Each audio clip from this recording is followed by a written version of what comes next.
L'ONU en action, un programme de la télévision des Nations Unies.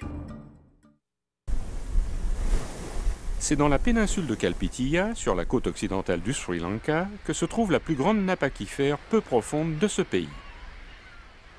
Cette nappe souterraine est à une soixantaine de centimètres sous le sable blanc et, réputée depuis des siècles pour sa pureté, elle alimente des milliers de puits. Mais aujourd'hui, cette eau est extrêmement polluée. Il y avait des sédiments dans le puits. L'eau avait un drôle de goût et elle était rougeâtre. P. Nandawati est l'une des nombreuses personnes de son village qui souffrent de problèmes respiratoires et cutanés, de cancer et de malformations congénitales. Elle a de l'asthme. J'ai des douleurs de poitrine et mes mains sont engourdies. La raison principale de ce désastre écologique est l'utilisation excessive des engrais chimiques et des pesticides. Grâce à l'aide des pompes à eau et des engrais chimiques, les villageois ont commencé dans les années 1980 à planter des monocultures comme le tabac, les piments et les oignons dans des grandes surfaces de sable. Comme le sable est poreux, l'eau le traverse facilement en transportant les produits chimiques dans la nappe aquifère au-dessous, ce qui dissémine les agents contaminés dans le reste du pays. Le docteur DSP Kurupu Arachi est le représentant adjoint de la FAO, l'Organisation des Nations Unies pour l'alimentation et l'agriculture, au Sri Lanka. L'augmentation de la concentration des chlorures, des nitrates et des potassium produites par le rajout aux produits agricoles va certainement devenir un problème. Des études répétées ont confirmé que plusieurs puits ont une concentration de polluants 6 fois supérieure au niveau de sécurité précisé par l'OMS, l'Organisation mondiale de la santé. Afin de nettoyer cette eau, le gouvernement du Sri Lanka s'est adressé à Kamal Melvani, une scientifique défenseur du reboisement, pour trouver une solution.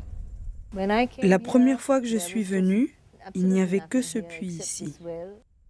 Un test a montré que l'eau du puits avait 6 fois plus de nitrate que le niveau de sécurité. Kamal a commencé à planter des arbres ici en se servant d'espèces locales et d'une variété d'arbres à croissance lente. Son idée était de créer une mini-forêt. Ceci produit un tapis épais de racines autour du puits. Donc, quand l'eau de la nappe aquifère peu profonde se répand dans la zone du puits, elle passe en fait à travers les racines, à travers ce tapis, et elle est filtrée en entrant dans le puits. Son essai a marché, et après 9 ans de tests continus, l'eau du puits est finalement devenue potable. Par ailleurs, les arbres offrent aussi d'autres avantages. Tout est utile dans le plan de ce paysage. On peut y trouver des médicaments, du bois de construction, du bois à brûler ou de quoi manger. Et cette plante, tout particulièrement son fruit, est utilisée comme médicament pour la toux et les gorges enflammées. Grâce à l'aide du programme de microcrédit facilité par le Fonds pour l'environnement mondial, Kamal a lancé un programme pour enseigner sa méthode aux villageois et aux écoliers. Shirin Samara Souriya est la coordinatrice nationale du programme de microcrédit.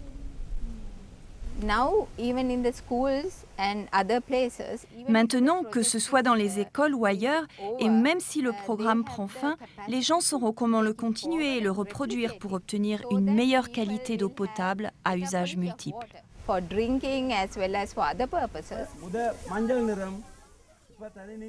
Le programme a aidé les villageois à planter près de 6000 arbres autour des puits des écoles, des zones publiques et des maisons privées, comme celle de P. Nandawati et de son mari.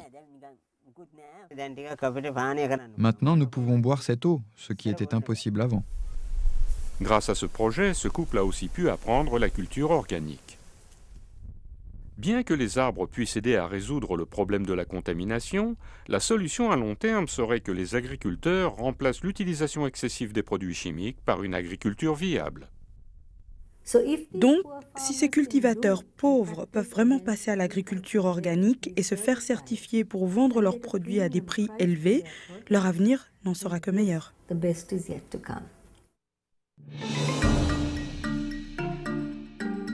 Ce reportage a été préparé par Patricia Chan pour les Nations Unies.